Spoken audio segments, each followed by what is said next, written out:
Bonjour à tous, je suis le docteur Kwame Etmonia, médecin au Programme national de nutrition.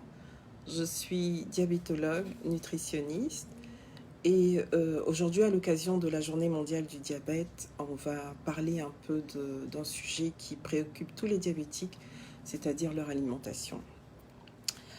Ce qui se passe souvent, c'est que quand une personne est diagnostiquée diabétique, on lui donne un traitement. D'abord, cette personne est affolée parce que je suis diabétique, c'est la fin du monde. Et la deuxième préoccupation, c'est je suis diabétique, mais qu'est-ce que je mange? Qu'est-ce que je mange? Comment je mange?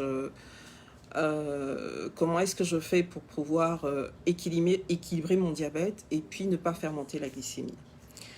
Alors, le rôle principal du praticien, du médecin, c'est rassurer son patient déjà. Le diabète, c'est pas une fatalité. On peut très bien vivre avec un diabète et je dirais même tout le monde devrait pouvoir manger comme un diabétique mange. Qu'est-ce que c'est que le diabète? Le diabète, c'est une élévation du sucre dans le sang. C'est lorsque l'organisme n'arrive pas à utiliser correctement ou n'arrive plus du tout à utiliser correctement le sucre qui se retrouve alors circulant dans le sang. Donc comment est-ce que... il y a plusieurs sortes de diabète, mais on va s'intéresser au diabète qui est le plus fréquent, donc le diabète de type 2, qui représente à peu près, je dirais, 70%, 80-70% de la population diabétique. Et comment est-ce qu'on sait qu'on est diabétique? Ça peut se présenter... Chaque personne est différente. Les signes sont différents en fonction des individus. Donc, ça peut commencer par une envie d'uriner fréquente. On n'arrête pas de faire pipi et on a tout le temps soif. Donc, il va boire beaucoup. Le diabétique va boire beaucoup. Autant il va boire, autant il va faire pipi. On peut avoir un amaigrissement important, donc une perte de poids brutale. On peut perdre en 2-3 mois, on peut perdre une dizaine de kilos sans s'en rendre compte, sans forcément perdre l'appétit. Au contraire, quelquefois, il y en a qui mangent beaucoup, qui vous disent « Docteur, je mange beaucoup, mais je maigris, je fais pipi, je bois beaucoup d'eau. » Ce sont des signes. Il faut faire contrôler sa glycémie. Et comme je disais, chaque personne est différente. Quelquefois, il y a des gens qui ressentent aucun de ces signes, mais qui sont juste fatigués. Ils vont dire « Je suis fatigué en permanence ».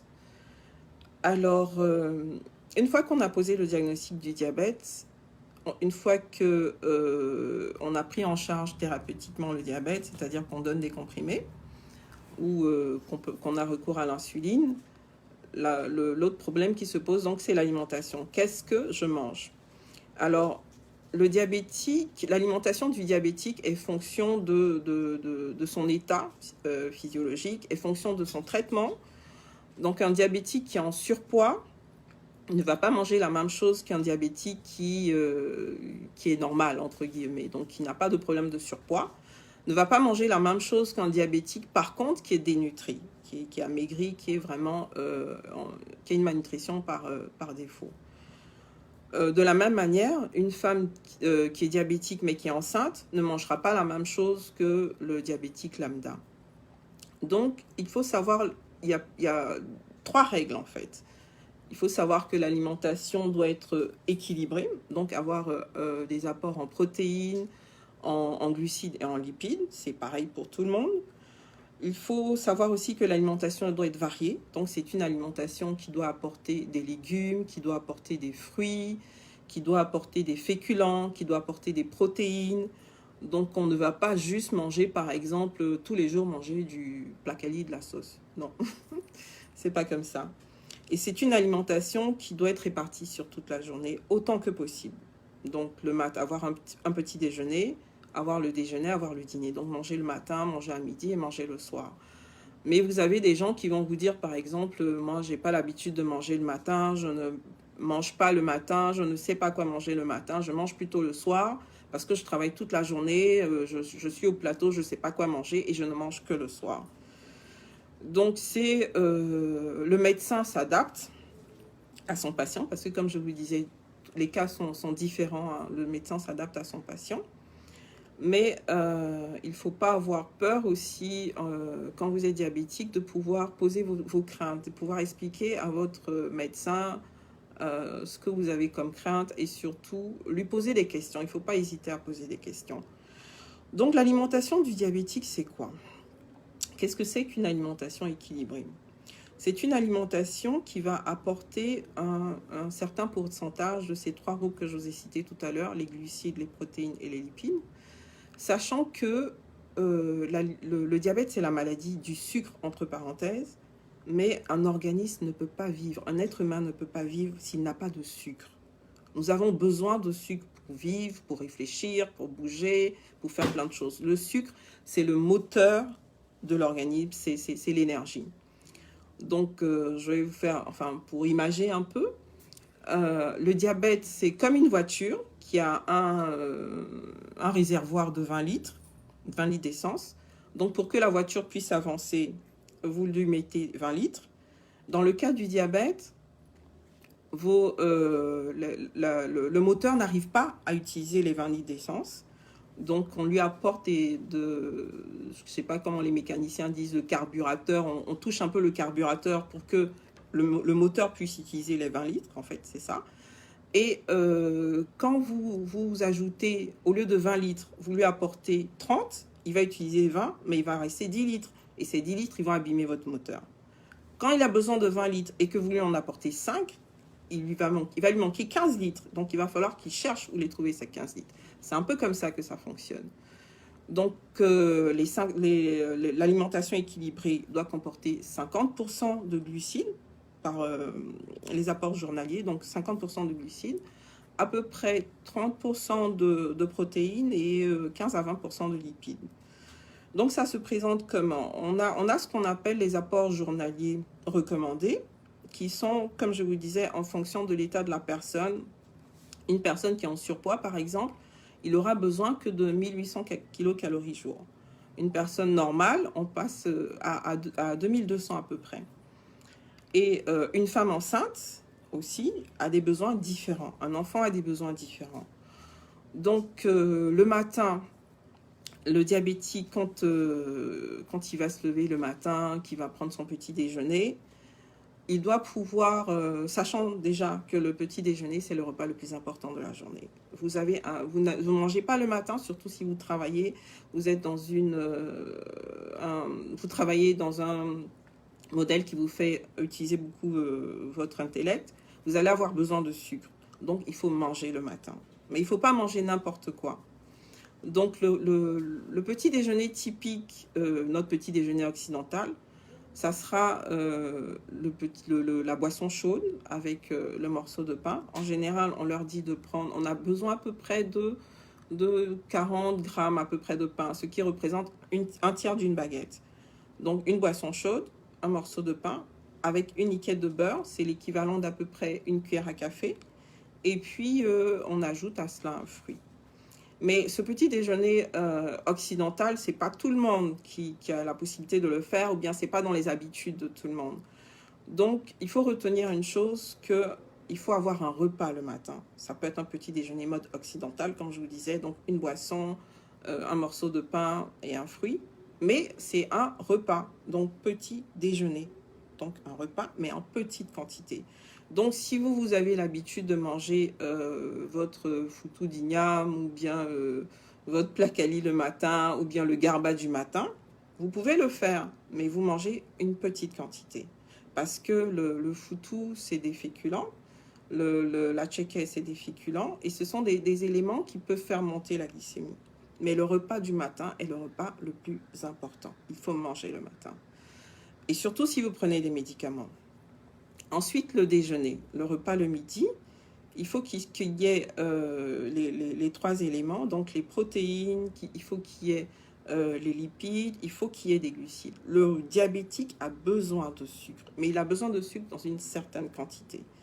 Alors, le repas le midi, idéalement, c'est déjà, il faut se poser pour manger, il faut s'asseoir pour manger. Manger à la va-vite, on ne digère pas bien, on n'est pas bien après.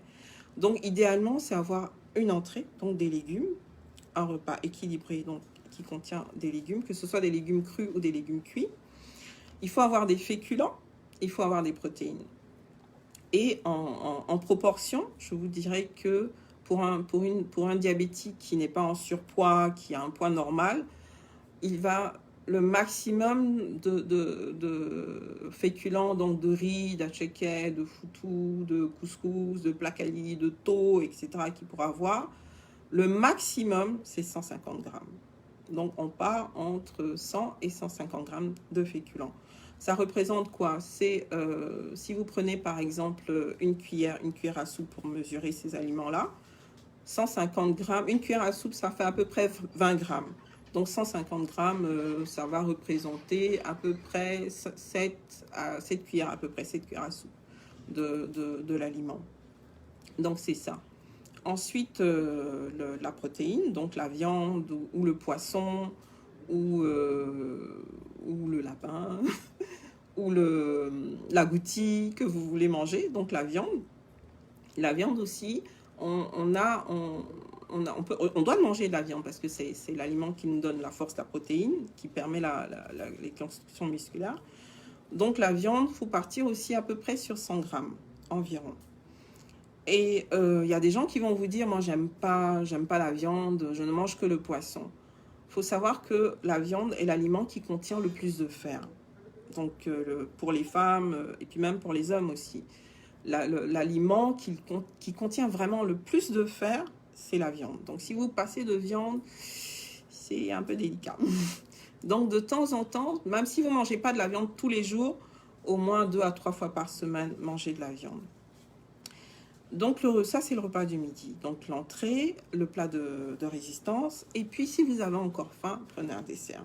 L'erreur qu'on fait souvent, c'est que on saute sur, dès qu'on va manger, on saute sur le plat de riz, le foutou, la tchéka. On mange que ça.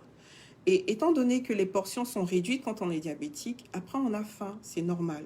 Donc il faut essayer d'avoir un repas qui soit diversifié. Donc avoir une petite entrée de légumes, le plat, et puis un dessert si on a encore faim. Sachant que le dessert, après, vous pouvez le prendre après le repas ou quelques heures après. Donc les petits creux qu'on a dans l'après-midi, il vaut mieux par exemple manger une carotte, une pomme ou une orange, voilà. C'est un peu ça. Le soir, le repas du soir, on peut manger la même chose qu'à midi, mais on réduit. Le repas du soir, il est un peu plus, il est réduit en quantité par rapport au repas du midi. Parce que le soir, on va manger, on va aller se coucher, on va pas forcément bouger, du boulot on est fatigué. Donc, il faut manger le soir. Très souvent, l'erreur que les gens font aussi, ils ne mangent pas le soir parce qu'ils se disent, bon, je suis diabétique, j'ai mangé à midi, ça suffit, je ne mange pas le soir, je vais prendre un petit bout de pain et puis je vais aller me coucher. Non, ça va vous fatiguer. D'abord, vous allez avoir faim et vous allez avoir tendance à grignoter. Vous allez vous réveiller le matin affamé. Il faut manger. Essayez autant que possible d'avoir vos 3 repas. Même si vous les fractionnez, donc des petits repas répartis comme ça dans la journée, ça va vous permettre de couvrir vos besoins et surtout de ne pas après vous mettre en restriction et puis après créer d'autres problèmes parce que on ne le sait pas suffisamment, mais il y a des diabétiques qui sont malnutris. Ils sont malnutris parce qu'ils ont des régimes alimentaires qui sont trop restrictifs. Un régime alimentaire, il doit être personnalisé, il doit être en fonction des besoins de la personne, comme je le disais tout à l'heure, en fonction du traitement, en fonction de la physiologie de la personne. Quelqu'un qui est gros ne va pas manger la même chose que quelqu'un qui est mince. Et l'autre élément qui est également très, très, très important, c'est l'activité physique. Il faut bouger. Il faut bouger. Vous allez me dire, je travaille au plateau, j'habite à la Palmeraie, ou je travaille au plateau, j'habite à Nyongon, Yopougon, je vais mettre 3 heures pour arriver au bureau, donc je me lève le matin à 5 heures du matin pour être au bureau à 7 heures. Quand je rentre, le temps de rentrer, les embouteillages et tout ça, je ne rentre pas avant 21 heures, je n'ai pas le temps de faire du sport, non. Le sport, on peut le faire même au bureau. Pour ceux qui travaillent, par exemple, autour, ça c'est il va falloir qu'on voit ça aussi au niveau du ministère. On va bloquer l'ascenseur au 3e étage. Pour ceux qui travaillent autour, au lieu de prendre l'ascenseur pour 2 étages, prenez les escaliers. C'est du sport aussi que vous faites. Montez 3 fois dans la journée, vous montez, vous descendez. Vous faites ça ne serait-ce que 30 minutes tous les jours. C'est une activité physique et vous allez voir les chiffres. Vos chiffres vont baisser. Pour ceux qui sont diabétiques et hypertendus, vous allez équilibrer votre tension artérielle, vous allez équilibrer votre diabète. Faites du sport. Pour les femmes, ça permet de renforcer la densité osseuse. Et ensuite, quand on est dans une activité qui nous stresse, quand on est dans un environnement stressant, le fait de faire du sport, ça relaxe, on dort mieux, on se sent mieux et on équilibre ses chiffres. Donc, c'est que du bonheur. Alors, je reprends. Le matin, le petit déjeuner, autant que possible, avoir un petit déjeuner qui apporte un peu de tout, qui apporte un peu de sucre, qui apporte un peu de protéines, qui apporte un peu de lipides, donc c'est-à-dire le petit morceau de pain avec le beurre, c'est glucides, c'est lipides. Vous pouvez mettre à côté un petit œuf bouilli, donc ça apporte les protéines, une boisson chaude, parce que le fait de boire chaud le matin, ça réveille un peu l'organisme, mais il faut pas sauter les repas. Vraiment, il faut faire un effort pour pouvoir avoir ces 3 repas. Il faut s'hydrater, il faut boire au moins une bouteille d'eau par jour. Vous vous hydratez, vous nettoyez votre organisme, vous protégez vos reins. Il faut boire au moins une bouteille d'eau par jour. Si vous n'avez rien fait, une bouteille d'eau par jour. Avoir 30 à 45 minutes d'activité physique. Si vous ne pouvez pas le faire tous les jours, au moins tous les 2 jours. Donc 4 fois dans la semaine, bougez. Ça va vous sauver. Ensuite, avoir donc cette alimentation variée, manger des légumes, manger des fruits, prendre des protéines. Parce que malheureusement, comme je disais, on a tendance à se jeter sur le plat. On mange que notre foutou, sauce et plus rien après. Donc ça va faire qu'on va avoir tendance à grignoter parce que les portions sont diminuées. Donc voilà, mais on aura l'occasion de faire d'autres émissions où on va vous parler un peu plus de chacune de ces particularités du diabète. Et pour ceux qui veulent poser des questions, vous pouvez les poser en bas. Et n'oubliez pas de vous abonner à la page pour avoir toutes les informations sur le diabète. Et voilà. Donc, si vous devez retenir une chose de ce chat, il faut manger équilibré, il faut que l'alimentation soit variée et il faut bouger. Il faut bouger. Si vous êtes dans un endroit où il y a des escaliers, vous travaillez dans un endroit où il y a les escaliers, prenez les escaliers plutôt que l'ascenseur. Si vous habitez en appartement, quand vous rentrez chez vous, vous prenez les escaliers. Ou alors, quand vous allez le matin, pour prendre au lieu de le prendre au pied de la maison ou de l'immeuble, vous essayez de marcher au moins 15 minutes pour voilà, faire bouger un peu tout ça, toute cette graisse-là, l'éliminer. Et puis, vous vivrez plus longtemps. Voilà, merci beaucoup. J'espère que... n'hésitez pas à poser des questions, donc je pourrai répondre à vos questions tout à l'heure. Et je vous souhaite à tous une très bonne journée, un très bon week-end, que Dieu nous garde. Et merci.